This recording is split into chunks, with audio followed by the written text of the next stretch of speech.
This is Cerebral Cinema. Movies of the mind.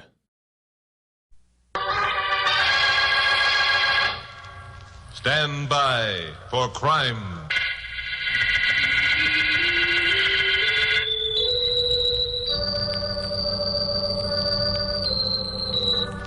Hi, Chuck Morgan. You know, right now, just about every large American city has a threat of communism. It's an insidious thing, dangerous, and a little bit frightening. In some cities, it's worse than others. Here in Los Angeles, where I work as a newscaster on radio station KOP, we feel that the threat is more than frightening. It's a menace that must be stamped out if our way of life is to survive. Most any day, you can turn the dial of your radio or pick up a newspaper and read where the Committee on Un-American Activities is investigating some well-known Hollywood celebrity. It gives you a queer feeling when you see those familiar names. You wonder who's going to be next and why. And you find yourself groping for an answer to this disease that is doing its best to undermine Americanism. Those were the thoughts that were running through my mind when I came into my office a few weeks ago and found the script for my 7 o'clock broadcast lying on my desk. I read it through and got a jolt that set me back on my heels. Just as I finished, my blonde secretary, Carol Curtis, came in. Hi, Chucky boy. Hi. Who wrote this? Who wrote what? This script, my 7 o'clock broadcast. Oh, I forgot to tell you. Pappy wrote it. He asked me to leave it on your desk. Pappy? Well, sure. What's wrong with that? After all, Chuck, Pappy owns KOP, and if he wants... Where are you going? Never mind. Now, you get at that typewriter and knock out another script. This one's out. See you later.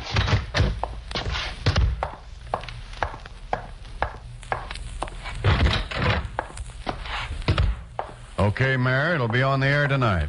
Goodbye. Oh, hello, Chuck.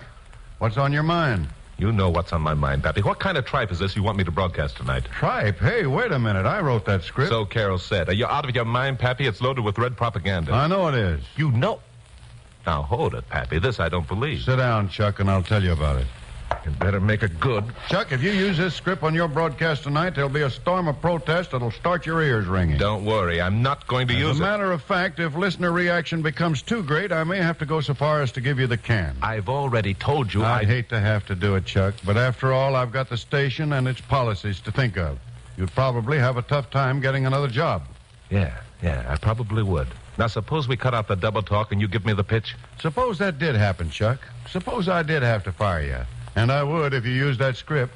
What do you think would happen? Let's not try to find out. I'll tell you what I think would happen. You're a pretty important guy. Your opinion carries a lot of weight. The communists know that. So? So sooner or later, you'd be approached.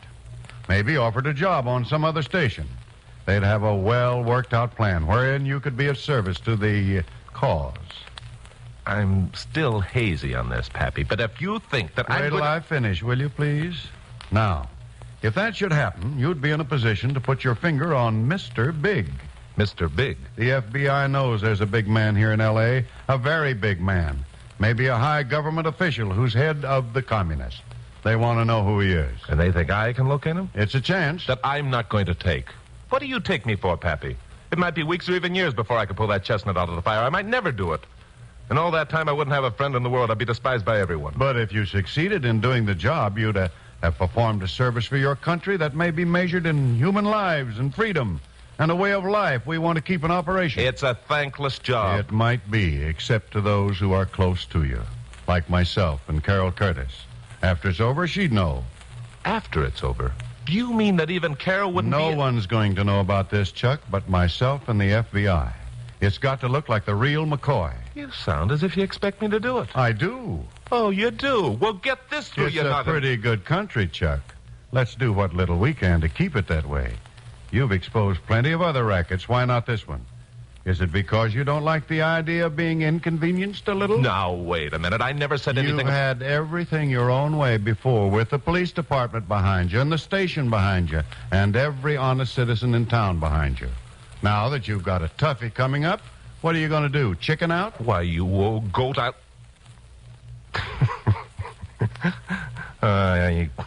Don't let anyone tell you you're not a salesman, because you're not.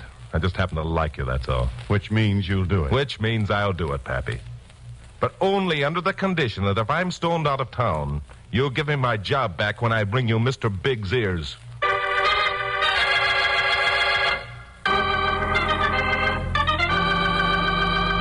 Well, I made the broadcast, and the storm of protest began to come in almost at once. Studio phones were ringing before my 15 minutes were up. Carol Curtis was waiting for me when I got back to my office. This, I knew, was going to be the worst ordeal of all. I was glad it was first and would be over quickly. Yes, that's right, Mary. Hold the calls until I let you know. Hi, Glamourpuss. What are you holding the calls for? I want to talk to you. Okay, go ahead and talk. I heard the broadcast. Naturally, it's one of the jobs you paid for. What's behind it, Chuck? Behind what? You know what I'm talking about. You know what those telephone calls were about. You didn't mean any of those things you mentioned while you were on the air, did you? Of course I meant them. But, Chuck, it was red stuff. It was un-American. Don't be silly. It depends how you look at it. Well, at least half the city's looking at it the wrong way. Oh, golly, I'll be glad when it gets to be 11 o'clock. Then you can tell everybody you were kidding. I wasn't kidding. Now, look, you get paid to be my secretary, not my critic. Get over to that typewriter and Stop it, Chuck. I want to know the truth. Did you mean those things you said? Yes, I meant them. A man's got a right to his own opinion, hasn't he? Not when it smells to high heaven of treason, he hasn't. Freedom of speech doesn't mean you can yell fire in a crowded theater. Fire in a crowded theater, what a comparison. Look, you're making a mountain out of a molehill. Now get out of my hair and go back to work. No. What do you mean, no? I mean that unless you give me some explanation of that broadcast, I'm through. I'm not going to work for a red lover. Oh, you're not. We get... Oh. Hello, Pappy. I've been outside listening to most of this conversation. I don't like it. Chuck, what's your answer? Answer to what? To Carol's request for an explanation of your broadcast. She doesn't get it. Neither do you. I say what I please, and no one tells me any differently. Now, will you two scram so I can go to work on my 11 o'clock show? Oh, so you think you're a pretty big man, do you? Say anything you please, and no one tells you differently. Well, let me tell you something. There isn't going to be any 11 o'clock broadcast by Chuck Morgan. Not on KOP. You're fired. Well, it was a pretty good act. Carol was convinced, all right. I don't believe I'll ever forget the expression of disbelief and horror and hurt on her face when I walked out of that office.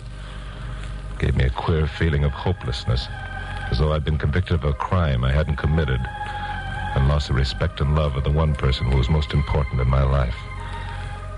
Which, of course, was more or less true. But I didn't have much time to think about it right then. Even though only 10 minutes had elapsed since I'd finished that broadcast, there was a small and angry crowd gathered at the entrance of the fenced-in parking lot. They were waiting for me. A studio cop was holding them back. There he is, Red Lover! This was worse than I expected. It wasn't going to be easy to take. I walked over to my car and got in. The crowd at the gate was getting bigger. Another cop had arrived.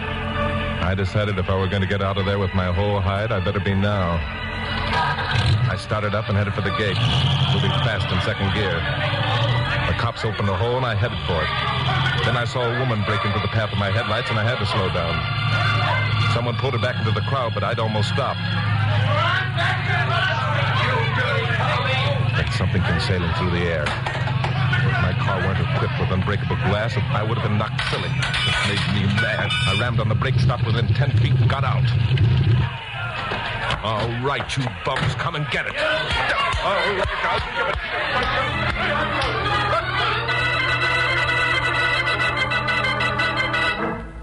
That was a mistake. It taught me a lesson. They didn't come and get it. They came and got me. I was taken home in an ambulance and left nursing my wounds by a couple of unsympathetic interns. At 11 o'clock, I snapped on the radio. Pappy Mansfield came on what ordinarily would have been my last broadcast of the day with a special announcement. Good evening, ladies and gentlemen. This is John Mansfield, president of KOP Broadcasting Company. I have an announcement to make that will interest you all. Charles Chuck Morgan was dismissed from his duties as a newscaster on this station early this evening. Most of you know why. For those of you who don't, I'll tell you why. Charles Morgan is a communist. He admitted it early this evening. And this station will have no part of... Pappy sounded convincing. Too convincing. I began wondering if when the time came he'd be able to convince people I was a loyal American citizen and loved being one. That hopeless, not belonging feeling swept over me again. and it grew worse during the next few days. I hoped that Carol might phone, but she didn't. I tried calling a few of my friends, just to feel them out, and got a brush off in every case. But I didn't realize how seriously I was ostracized until I began looking for a job. That was the plan, for me to look for a job and get one if I could. I naturally started in on the other radio stations. It's no use, Mr. Morgan. Mr. Adams told me if you showed up around here to have you thrown out. You got a nerve coming around here, Morgan? Get out! Are you nuts, Morgan? Think I want to lose every advertiser I have by hiring a red? Now, wait a minute. Won't he even talk to me? Well, that took care of the radio stations. Pappy should feel proud of the job he'd done on me. So next I went to work in the newspapers. Only this time I decided to save myself a lot of humiliation by using the phone. The secretaries of the first two publishers I called gave me a fast brush. I expected the same from the third, the Los Angeles Weekly News Ledger. But I didn't get it. This was a surprise. The Ledger, a conservative weekly news magazine, was owned by a man named Travers Bullard. Bullard, a powerfully built, lantern-jawed man, had the reputation for fine principles and square dealings. When the secretary told him I was on the wire, he sent back word he'd like to have me come over for a talk. This was the first sympathetic piece of dialogue I'd had in more than a week. It sounded so good I turned into a Neeker Weber.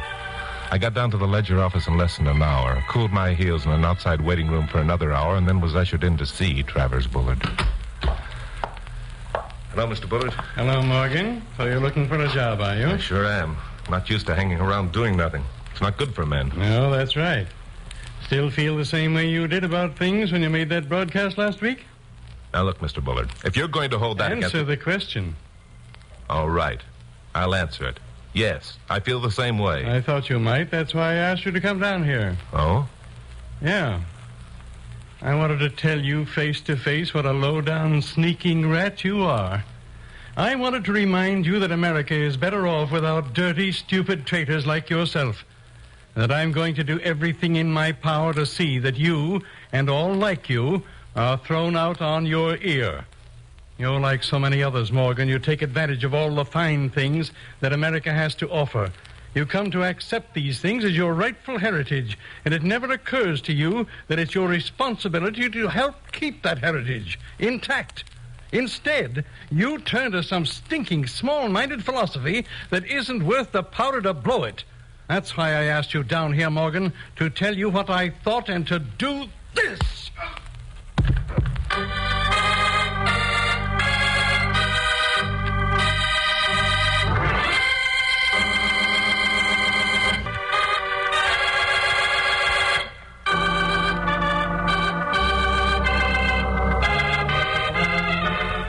Just for the record, I'd like to say that if you're an American citizen, enjoying the privileges that America has to offer, you're lucky. For the first time in my life, I was deprived of my heritage. And therefore, for the first time, I was knowing its real worth. Freedom of speech, freedom from fear, the sense of belonging, of knowing that I was a part of this great America, that what I said was important, that as an individual I was needed and wanted, and not a sheep that instinctively and blindly followed a leader. Now I was deprived of these blessings. I was on the outside looking in. I was the man without a country, hated, despised, rejected by the free society I loved. It was tough. I thought that if I ever got back my self-respect, I'd never again complain about anything that was American. One night, I was eating dinner in a joint down on Lower Vine Street. May I sit down? Oh, yeah, sure, but you better wait a minute. I want you to know who I am first. You might change your mind. I know who you are. You're Chuck Morgan. Yeah, that's right. Still want to sit down? Of course. You look so lonesome and forlorn sitting here by yourself. I guess that about describes it. I am lonesome and forlorn. Have a drink? No, thank you. This is unbelievable. You have no friends? No. I'm poison to everybody I used to know. Then perhaps you'd like to meet some new friends? Yeah, sure. Now, look, don't waste your time, miss. I tell you Just call me Maria. Okay, Maria. Don't waste your time. No one wants any part of me. I think perhaps you are wrong. Yeah? Well, then you don't read the papers. Oh, yes. I read the papers every day and listen to the radio, too. Especially the news broadcasts on KOP. Oh. I see. Then, if you are sure that you do see, perhaps you would like to join me and some of my friends at a small gathering we are having. When? This evening. I'm sure you'll find many sympathetic people among those present. Well, sounds like fun. Shall we go? We drove out to a small stucco house on a side street off Washington Boulevard in Culver City. There were a half-dozen people inside. Nice, ordinary-looking people. They all shook hands with me warmly. Nobody said anything about the broadcast that got me fired. In fact, nothing much of anything happened. Around 11 o'clock, the meeting broke up, and I drove Maria home. The next day, I met her for lunch. And 2 nights later, we attended another meeting. This time, it was at a house in Glendale. None of the same people were there, but this new bunch were just as friendly. One of them was a guy named George Zerba, and he gave me my first inkling of what the score was. Nice bunch of people, don't you think, Mr. Morgan? Call me Chuck. Yeah, they're swell. How are things going with you? Lousy. Kind of tough getting a job when you don't happen to think along the lines of certain people, huh? It's murder. Need any dough? Yeah, I could use a few bucks. Here's 100. And don't worry about paying it back. Well, thanks. Forget it. Ever think of leaving L.A.? Well, I may have to if I don't get a break pretty soon. How about the East Coast? It's okay. There's a couple of radio stations there that could use a good newscaster with the right ideas. Would they hire me, though? Every station in the country knows about me being fired. It could be arranged. I see. How about dough? You could practically name your own figure, if you obeyed orders. Who'd be giving the orders? The big man himself. When do I get to meet him? Maria will let you know. Well, this was it. Apparently, my indoctrination period was about over. Now I knew I'd been closely watched. I guess that my telephone lines had been tapped, and I congratulated myself on not having attempted to get in touch with Pappy or anyone else. I guess it was a genuine sense of loneliness that I'd felt that made my act pay off. Well, 3 nights later, Maria and I went to the Vine Street Derby for dinner. Been a long time since I've eaten here. In the East, you will be able to go many places and hold your head up. Oh, you know about that. I know about many things. I'm waiting for the answer to one. Yes. You will be home tomorrow evening at 7 o'clock? Could be arranged. Someone going to call? Perhaps. The big man? Let us speak of him as the leader. And by the way, you will be one of the few who know his identity. Well, that must mean that the job he has for me must be pretty important. Extremely so. He must be plenty sure I'm the real thing. The leader does not make mistakes. You have been carefully checked. Good. I'll be glad to get started. Incidentally, do I know the leader? You know, I don't want to get too much of a shock. You will be shocked. Then I do know him, eh? You know him very well. Well, that's very interesting. Well, until tomorrow night, then, a toast to the leader and my new job.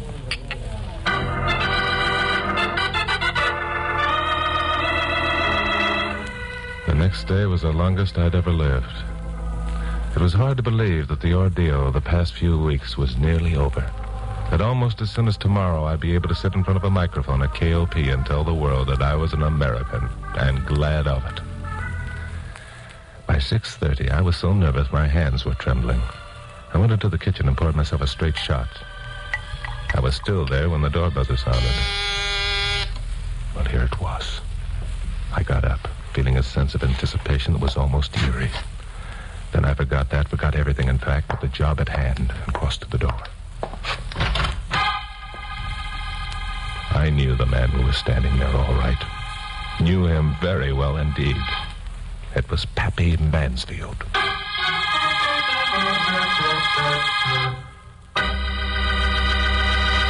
Pappy, what the devil? Never mind that now. Where can I hide? Hi, do you realize that... I realize everything. Get me out of sight in a hurry. Okay, come in. In there. Keep away from the windows. Good deal. See you later. Yeah, see you later. You bet he'd see me later, the old goat. Didn't he realize he almost loused up 2 weeks of work on my part? I didn't have much time to think about it. Less than 2 minutes later, the buzzer sounded again. This time I felt it was going to be the McCoy.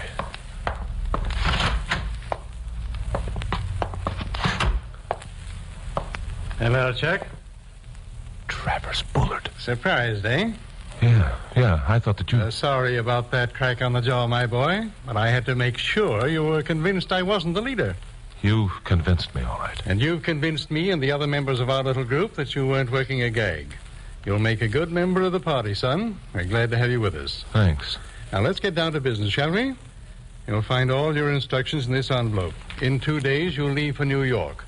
One of our agents will meet you at the airport. Anything else in the envelope? One of the first things you'll have to learn, my boy, is not to ask questions. Just obey orders. But since you're new to the organization, I'll let you in on a few things.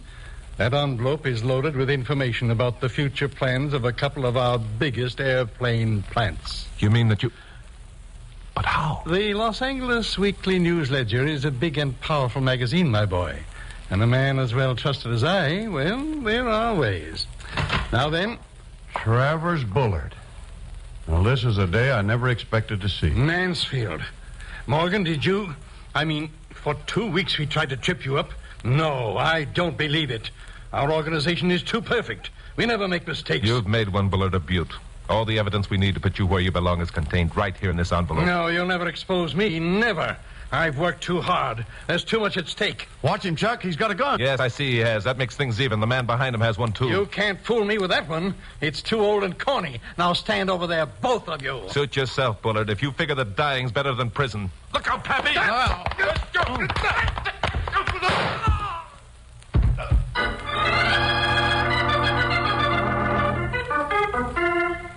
It was quite a fight.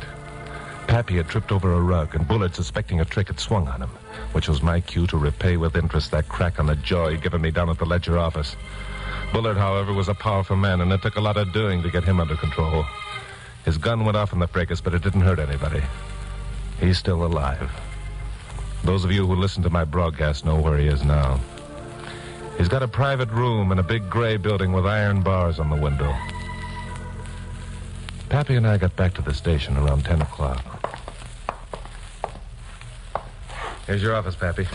Now tell me, what was the idea of almost lousing up my good work by showing up at the apartment 5 minutes before Bullard arrived? Because it occurred to me at the last minute that 2 witnesses to his dialogue would be more effective at a trial, especially with you having seemingly gone over to the Reds. Yeah, I see, you're right. Well, as it turned out, the information contained in the envelope would have been enough. That's right. Trouble is, I didn't know there were going to be an envelope. Well, anyhow, it's okay now. Oh, she's waiting for you in your office. Good night. So long, Pappy. It's good to be back. See you. Hi, Glamour Puss. Hi, Chuck. Your script's ready for the 11 o'clock broadcast. Want to read it over? Oh, I don't know. What's in it? The facts about you exposing Travis Bullard. No kidding. How'd you know about that? Pappy phoned me. Did he now? Mm-hmm. I see you're all in a sweat about having me back. I knew you'd be back. No kidding. How'd you know that? Well, I figured it out. You went ramming out of here that night Pappy wrote your script and yelling at me to write another. And then you came back and said you were going to use the one Pappy wrote. Oh, I'm not so dumb. No, as a matter of fact, you're nowhere near as dumb Don't as... you say it. Don't you dare. If you tell me once more I'm not as dumb as I look, I'll bring you with this typewriter. You know something, Glamour Puss? What? You're a ham. Why, You're putting on an act. What you really want to do is bawl and fling your arms around my neck and tell me you're glad to have me back. I don't. I don't at all. Oh, Chuck. Glamour Puss.